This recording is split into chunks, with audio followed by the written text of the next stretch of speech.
Bismillahirrahmanirrahim.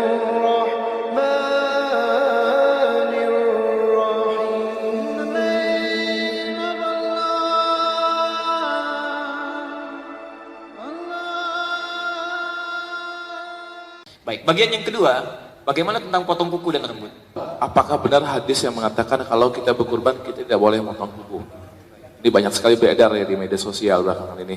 Baik, saya jawab dulu yang kedua ya. Kedua dulu, nanti gantian dengan yang lain dulu ya. Baik, yang kedua, larangan tentang memotong kuku dan rambut. Anda bisa temukan di hadis Muslim, nomor hadis 1977, bab yang ke-39, halaman 152, jilid yang ke-7. Terbitan Syarah An-Nawawi, terbitan Darul Hadis, cetakan tahun 2004, harganya 450.000. Belinya di PT Wadi, Jalan Pramuka ya. Baik. Hadisnya dari Ibnu Musayyab, berasal dari Ummu Salamah dari Nabi. Saya bacakan hadisnya. An Ummi Salamah radhiyallahu ta'ala anha qalat, dari Ummu Salamah, semoga Allah meridai kepada beliau menyampaikan, qala Nabi sallallahu alaihi wasallam, Nabi sallallahu alaihi wasallam pernah bersabda, bima makna, perhatikan kalimatnya.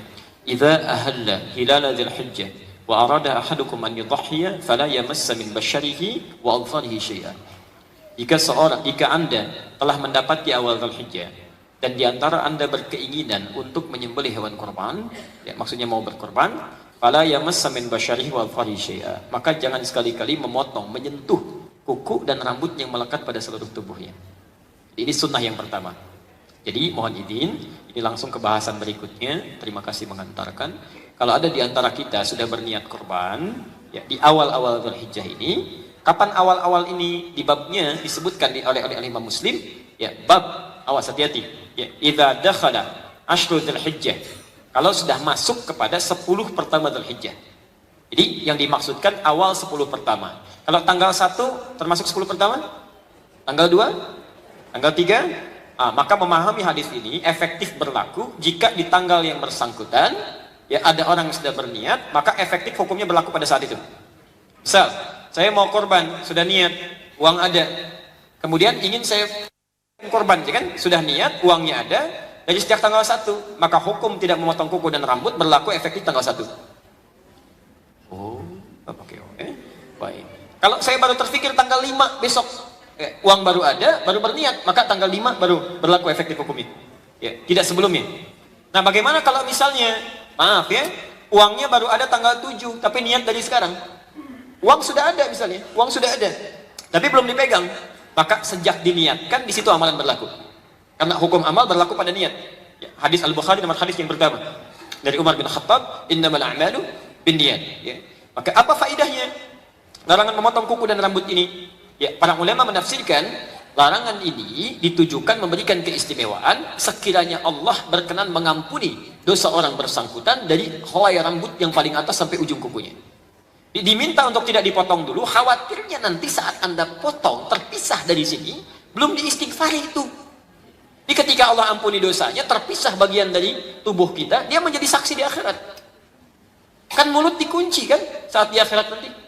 Surat Yasin, al-yawma nakhtimu ala afwahihim wa tukallimuna aydihim wa tashhadu arjuluhum. Ya. Nanti mulut akan dikunci, tangan yang bersaksi, kaki bicara, dan tempat-tempat ini akan bicara. Akan bicara. Khawatirnya pernah tangan ini berlaku sesuatu yang salah. Tulis tentang keburukan orang walaupun beberapa kalimat. Gak nyangka ya dia. Ketika Anda bilang gak nyangka, itu sedang nyangka. Tulis. Tangan jadi saksi.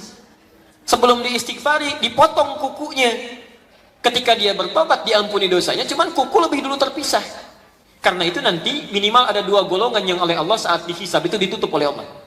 Ya. Penduduk langit dan bumi tidak tahu, antara dia dengan Allah saja. Ya. 1, orang-orang yang tadi sudah beristighfar, tapi tempatnya masih menjadi bagian dari saksinya, dibuka oleh Allah. Tempat itu akan bicara, cuman disekat. Ya, kamu dosa sudah terampuni. Ini cuma untuk menunjukkan rahmat Allah Subhanahu wa taala, ya, untuk menutup semua dosa-dosanya. Yang kedua, orang yang gemar menutupi aib orang lain. Aib orang ditutup, maka Anda pun akan ditutup oleh Allah saat di akhirat nanti. Yang lain tidak. Semua akan dibuka. Faman ya'mal mithqala dzarratin khairan yarah wa man ya'mal mithqala dzarratin syarran yarah. Ingat, yang tidak boleh memotong kuku dan rambut itu berlaku hukumnya sunnah, bukan wajib. Jadi kalau Anda potong pun Anda tidak dosa, cuma kehilangan pahala kebaikan di situ. Yang kedua, yang dimaksudkan bukan hewannya tapi orangnya. Ya, sering tersebar di masyarakat ada informasi yang dilarang potong itu hewannya, bukan orangnya. Ini kesalahan tersebar di masyarakat menjadi kaprah, ya, dan cuma di Indonesia saja, negara lain nggak ada. Cuma di Indonesia, karena ada kesalahan terjemah. Pernah ada orang salah menerjemahkan ringkasan Sahih Muslim, ya, ada versi bahasa Indonesianya halaman 899 posisi paling kanan, bab yang ke-10 tentang Kitabul Kurban. Ya, Kitab Kurban. Disebutkan di situ halaman 899, jika telah masuk awal bulan Dzulhijjah dan ada yang ingin menyembelih, maka dilarang memotong kuku dan bulu yang melekat pada binatang kurban. Dari situ tersebar dan fatal akibatnya. Semua di kitab hadisnya bukan hewannya, maaf, tapi orangnya. Orangnya. Ya.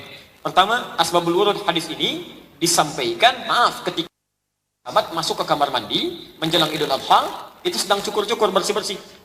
Ada yang cukur kumis, ada yang bulu ketiak, macam-macam. Dilaporkan pada Ibnu Musayyib, kata beliau, inilah hadza haditsun qad nusiya wa turika. Ini hadis yang sudah banyak dilupakan sehingga hukumnya ditinggalkan. Maka ini sebab pertama kenapa hadis itu muncul. Ya, jadi bukan binatang tapi kepada orangnya. Yang ketiga secara nalar, maaf, ya, tidak ada faedahnya, manfaatnya motongin kuku binatang. Ada yang pernah motong kuku sapi? Begitu dipegang kakinya sudah nendang begini gitu kan? Jadi kalau Anda berkorban, silahkan dimulai dari sekarang, gitu kan? Mumpung masih ingat, nanti tidak memotong kuku dan rambut sampai kemudian hewan kurbannya disembelih. Ingat, bukan sampai tanggal 10, tapi sampai hewan kurbannya disembelih. Nah, nanti setelah Anda selesai, kapan hewan kurban disembelih? Kalau tidak tahu, tanyakan. Kalau tidak menyaksikan, tanyakan kapan hewan saya disembelih. Setelah selesai, hadis Abu Dawud nomor hadis 2797, Anda menghadap kiblat. Berdoa di situ mengucapkan inni wajjahtu wajhiya lilladzi fataras samawati wal ardh, dan seterusnya sampai akhir, dan di situ memohon ampunan kepada Allah. Dan semoga Allah berkenan mengampuni dari ujung rambut sampai dengan ujung kuku di kakinya. Oke. Like and share. بأجمل العطور سبحان